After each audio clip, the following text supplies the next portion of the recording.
আর যদি আপনি আপনার সন্তানকে কোচিং করে নেন, এমন বিদ্যা শিক্ষা দেন যার কোনো সিএস রেকর্ড নেই, আরএস রেকর্ড নেই, ডান্ডা রেকর্ড নেই, 40 রেকর্ড নেই, যেমন আপনি যদি শিক্ষা দেন হাড্ডিমাটিম টিম, তারা মাঠে পারে টিম, তাদের খালা দুটি সেই হাড্ডিমাটিম টিম, এই বিদ্যা যদি শিক্ষা দেন, এই সন্তান বড় হয়ে আপনাকে একদিন বৃদ্ধাশ্রমে রাখবে।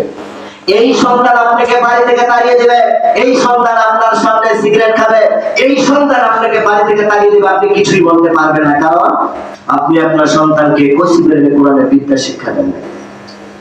আপনি আপনার সন্তানকে কোচিংয়ে কোরআনের বিদ্যা শিক্ষা দেন নাই। আপনি এমন বিদ্যা শিক্ষা দিয়েছেন যার কোনো দলিল নেই। হাড্ডিমাটিম টিম, তারা মাঠে পারে টিমের অর্থ কি? এর অর্থ কি? এই সন্তান আপনাকে দেখতে পাবে না, এই সন্তান কিয়ামতের মাঠে কোনোদিন সুপারিশ করবে না। এই সন্তান যখন জাহান্নামে যাবে তখন আল্লাহর কাছে বলবে, আল্লাহ আমি একাই জাহান্নামে যাব, এটা হতে পারে না।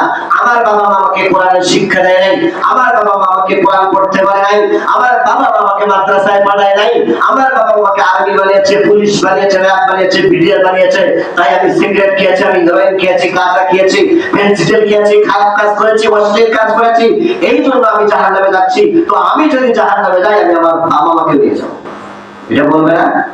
অবশ্যই বলবে। আর যদি আপনি আপনার সন্তানকে কোরআনের বিদ্যা শিক্ষা দেন, এই সন্তানকে আল্লাহ তাআলা কিয়ামতের মাঠে যখন বলবে, যাও তুমি জান্নাতের মধ্যে চলে যাও, যাও তুমি ভালো কাজ করেছো, তুমি ইমানদার ব্যক্তি, তুমি কোরআন তেলাওয়াত করেছো, তুমি কোরআনের হাফেজ হয়েছো, তুমি মাওলানা হয়েছো, আমি আল্লাহ খুশি হয়েছি, যাও তুমি জান্নাতের মধ্যে যাও। এই সন্তান আল্লাহর কাছে বলবে, এটা হতেই পারে না, আমি একাই জান্নাতে যাব, এটা হতেই পারে না। আমার বাবা মা আমাকে কষ্ট করে হাফেজ বানিয়েছে, আমার বাবা মা আমাকে কষ্ট করে আলেম বানিয়েছে, আমার বাবা মা আমাকে কষ্ট করে মানুষের মতো মানুষ বানিয়েছে, আমার বাবা মা আমাকে কষ্ট করে কোরআন শিক্ষা দিয়েছে, হাদিস শিক্ষা দিয়েছে, মাদ্রাসায় দিয়েছে, শিক্ষকের কাছে পাঠিয়েছে। আমি যদি জান্নাতে যাই, তাহলে আমার বাবা মা বসাতে এটা করবে না? অবশ্যই করবে। এই জন্য আমি আপনাকে আহ্বান জানাচ্ছি, আপনারা আপনাদের সন্তানকে সব শিখাবেন, কোনো সমস্যা নেই, কিন্তু সর্বপ্রথম যে বিদ্যা শিখাবেন সেটা চালু করা। কারণ কিয়ামতের মাঠে আপনি আপনার বন্ধু আপনাকে চিনবে না, আপনার স্ত্রী আপনাকে চিনবে না, আপনার স্বামী আপনাকে, আপনার ভাই আপনাকে চিনবে না, কেউ আপনাকে চিনবে না। সেদিন একটাই চিনবে, সেটা চালু করা। শুধু তাই নয়, আল্লাহ রাসূল